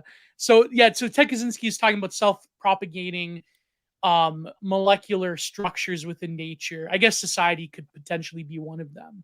Yeah, Um, yeah. yeah. And this is from Technological Slavery, but he talks a lot about how, I mean, this could just apply to your own life too. Like, Right. you can usually point at one decision you've made in the past that you had no idea would transform your life, but it ended up being very consequential. Yeah. And he talks about how the same thing applies to technology. Like when Henry Ford gave us, the automobile, we could have never anticipated, how that would have just completely transformed the American landscape, cities being built for cars, and obviously all the car accidents and stuff like that. I mean, it just completely transformed everything Yeah. about your life, everybody's life. Yeah. And he also mentions, coal, how, it led to environmental degradation, but nobody, when they invented all of, these technologies, nobody could have anticipated the consequences of it. And I think what's happening now with the Great Reset and, with all of these new technologies, like I talk about in one of my recent Substacks, CRISPR, which is like this gene editing software. Um, there was one guy in China who, um, I think they were these twins where he inserted a gene or something where he tried to like make them resistant to HIV. I don't know if it was Yes, there completely was there was successful. this experiment. Yeah, I he was believe jailed and everything, but the twins, they theorized, may develop some kind of like weirdo, again, man horrors beyond their wildest yeah, imagination, some kind of like weird autoimmune disorder, and that yeah, like there's, I think the Chinese government, the scientists are keeping a close observation on them because they're going to yeah, develop, like, because then, imagine if like they take HIV and they mess with it and they create some kind of like, it's kind of like with the crops, right? Like, now yeah, why not put fertilizer in, or rather Roundup resistance in the crops? So it's just going to nuke everything else around it. So it's like, yeah, what if we do that to humans with diseases? Then, we'll see what happens with that, like, eating Roundup. And now maybe the yeah, human genome will be so affected by like our quest for bare life. Like, again, total yeah. Giorgio, like, all the philosophers who have ever been vindicated in their lifetime, Giorgio Agamben during the Oh Chinese my gosh, delicacy dude, era has been vindicated. Despite what people like 100%. Bratton say. Well, Bratton is even more of a high-minded theory cell compared to Harari, because like they have that same, like, if you read his book, like Trying to Own Agamben, like how the human, like, by nature of disease vectors and by nature of interconnectedness, how the human is no longer a subject but an object, and that this um objectivity as opposed to subjectivity dictates that we have to have a global approach to combating certain maladies to preserve bare life. And that, it's very disturbing stuff, because Yeah, but then again, like, I guess when it comes to thinking about, I was thinking about this while I was reading this. I was thinking about Alex Jones as someone I've listened to for years. I'm trying to think of like the more reactionary critique, or whatever you want to call it, reactionary. Let's call it like post-liberal critique of conspiracy thinking, in the yeah, sense of like, we talk about the World Economic Forum and we talk about this sort of clownish, like schemes and Operation Mockingbird, and what was the big thing in the 20, uh, yeah, MK Ultra. Operation Paperclip. Yeah, the sort of big, well, that's a left-wing one now, because now you could Yeah, like say that like the CIA manipulates all reality. The CIA is manipulating this conversation right now. And don't you know, the esoteric yeah. Austrian painter people, they're ready to come out of Antarctica because of that one scientist said so in that one country in the Middle East. I wonder if that is, anyways, I'm not going to, YouTube algorithm. No, but what I wanted to ask is my former chart, I wouldn't say co-host, but my former guy I used to do a show with, really Yeah. believes in that. So anyway, anyways, it's kind of interesting, like, being more critical, I think, of like conspiracy thinking. Like, I know like certain people on the right, like, they like, like certain, I mean, third positionist is a meme term. It's not exactly accurate. But let's Yeah. say that for argument's sake, third position. I know like certain people on the right, they'll criticize quote unquote contards and conspiratoid thinking and the schizo posting. And but I do think like there's a critique there, because think of it this way, like, Yeah. and I want to get your take on this. Like, Mhm. okay, why do we oppose these grand systems that wish to impose this new vision of the future and humanity on us? The transhumanism, the World Economic Forum. Is it Yeah. that we believe that there's an originary source of quote unquote freedom that they're transgressing? Very much like the Alex Jones, humanity is built with an inborn spiritual freedom, and they're trying to Yeah. oppress us, the cheese pizza, demon goblins. But in that, do we not examine that there is problems with stating that there is this quote unquote original freedom that's being transgressed, and therefore we have to fight them? Or is it that we don't like them because it grates with our particular vision, whatever is or are is, like whatever we are, this thing of ours, Yeah. as Tom 77 says. Yeah. Is it that we hate them because they want to specifically destroy our vision of what we think should be nationalism, tradition, or even futurism for that matter? Or do we hate them because we believe in this like boomercon conspiracy thinking of like, there's this original source of freedom, especially in America. This is a very big idea. The original Yeah. God source of like the constitutional freedom that they're going to destroy. Like, I just remember like the 2010s, even before that, the 2000s, like when Alex Jones came out with Endgame. The big thing, I always say this, I loved because I loved when people talk about it. Alex Jones would talk about the continuity of government. That was the big thing that was in all the secret government papers. The continuity of government. Things collapse. Yeah. There's going to be 10 mega governors, and Mitt Romney is one of them. And, that the continuity of government must be ensured. And that was like a big thing with like this intersection of American conspiracy theory thinking and like He biblical. talks about the global brain too, like, Yeah. But go ahead. What's your elites take? communicating Yeah. interdimensionally with other beings, and Yeah, and there's this like end times, like Hall Lindsey, Late Great Planet Earth, that was Yeah. very big in the 80s evangelical movement. Yeah. Yeah. It seems like a particularly American thing, though. I think you're right. I mean, conspiracy theories have always been an American thing.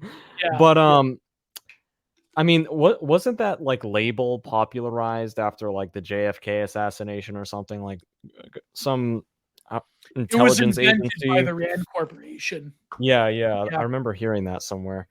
I mean, that word has become like a misnomer because like what constitutes a conspiracy? Because there clearly are conspiracies like that we know of. Yeah.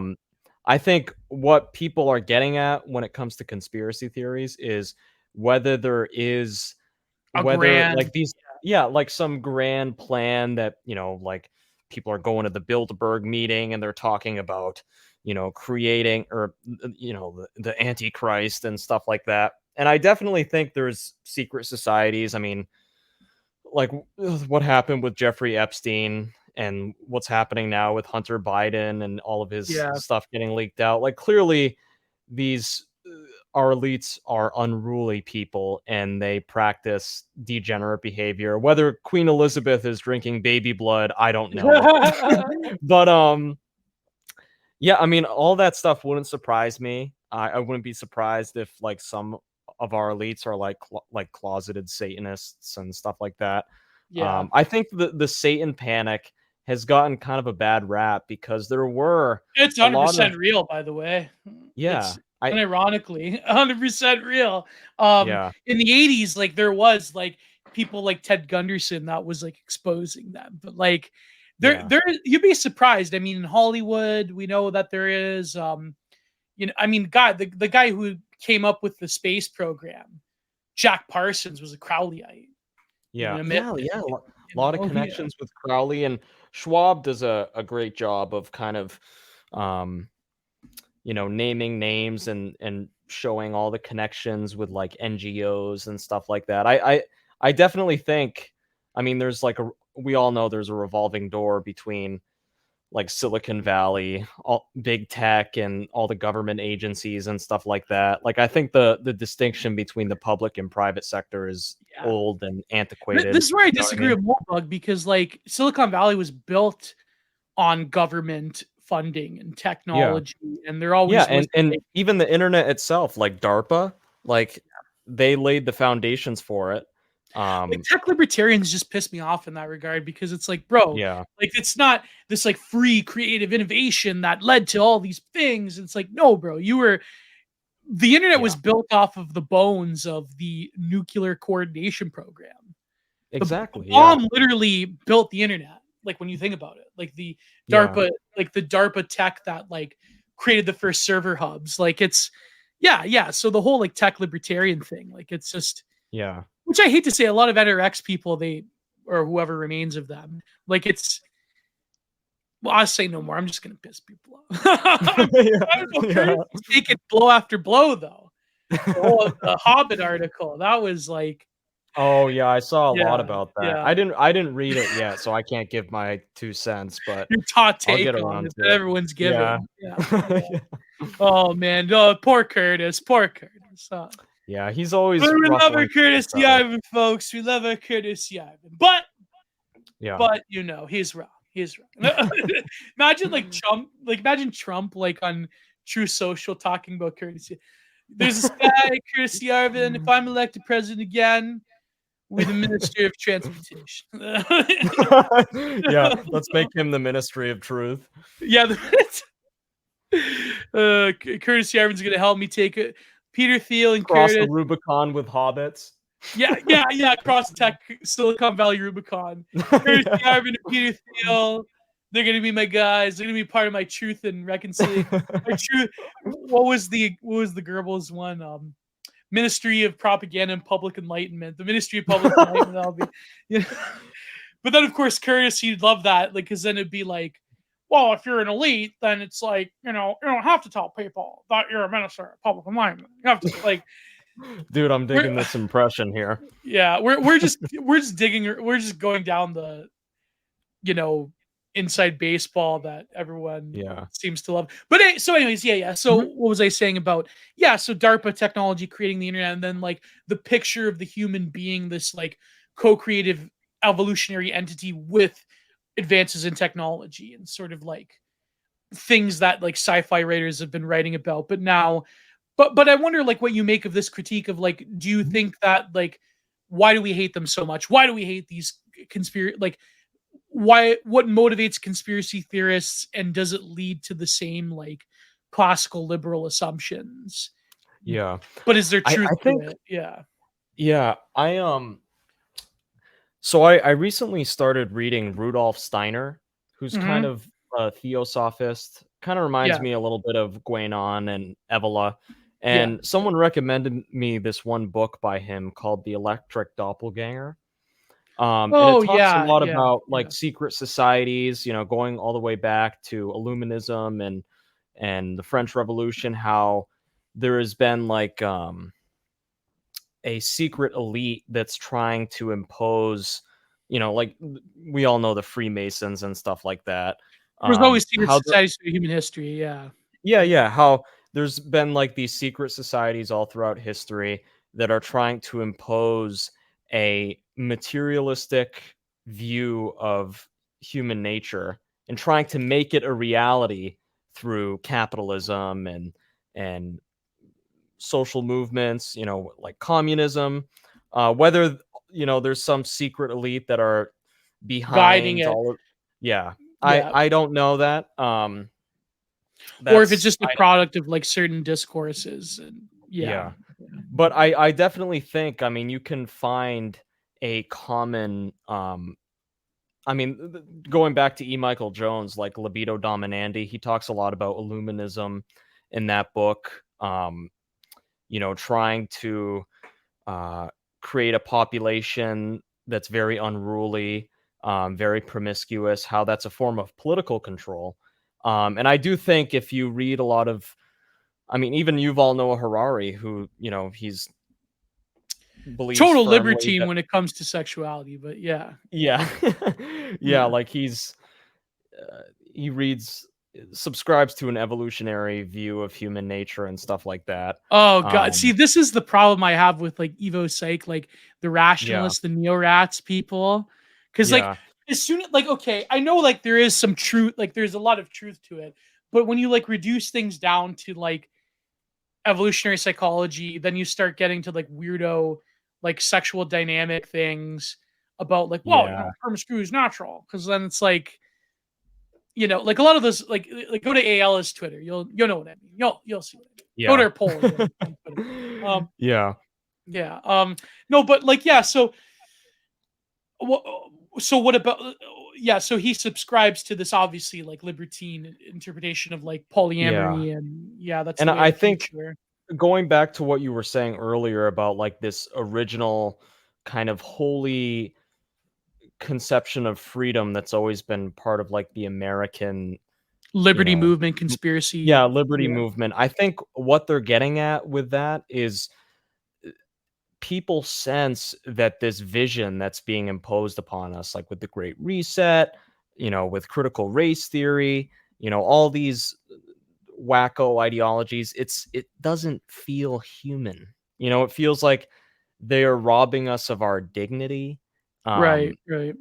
and I think that gets to the core of it because, I mean, you look around and you look at the world with your own two eyes, like politics aside, like it does feel like the world within which we live is inhuman. You almost have to sacrifice your humanity, your dignity in order to get by in this world. And I think Right, that's right. what Alex Jones and what, even like going back to the Theosophists like Evola with, Ride the Tiger and modernity, his critiques of modernity.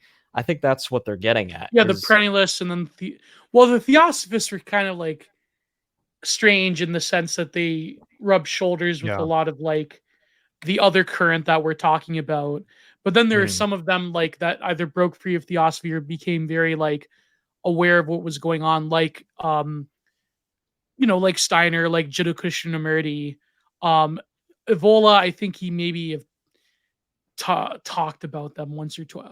I'm not gonna do the logo Dallas meme, okay? I'm not gonna do that. Yeah. But I think he did mention them a few times. Like you know, there was a lot of like, of course, he was associated with like the more woke, Thule society. Yeah. Um, yeah, woke, and our appropriation of it. But yeah, so there was a lot of like different trends. I mean, I think that Mhm.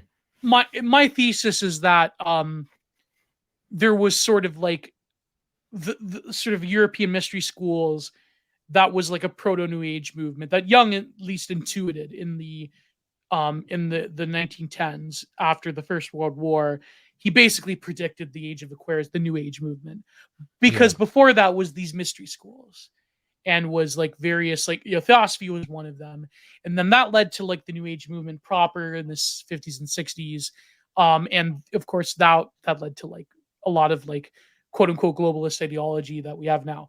But like Yeah. the other trend in Europe was of course perennialism, was of course the traditionalist school, and Yeah. It's like the those right guys, wing version. the right wing version, right? And like they Yeah. were cast out of academia forever, and especially after a certain Austrian painter.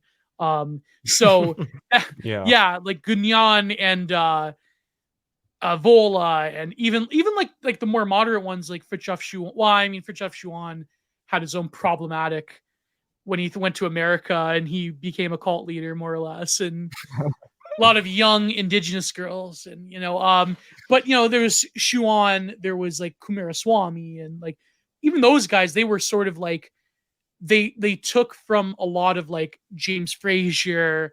They took from like sources that were basically anathema in European academia during the 60s and 70s and 80s. Yeah. And only now like a bunch of like weirdo freaks on the internet are basically like reviving them. So yeah, Even yeah. like Jordan Peterson, like I mean, Carl Jung, I'm not sure if he was involved very much with Evola. I don't know if they I think he corresponded at all. knew about Evola, and Evola Yeah. certainly knew about him, but Yeah. I don't know if they had a correspondence together because I should look it up. I wonder if there's some weird. I know he had some dialogue with certain perennialists, but he Young is interesting because he sort of hovers around like perennialist space, because like chances are if you've read Young, you've read like Huxley and Houston Smith, Yeah. and Love Aldous maybe Huxley.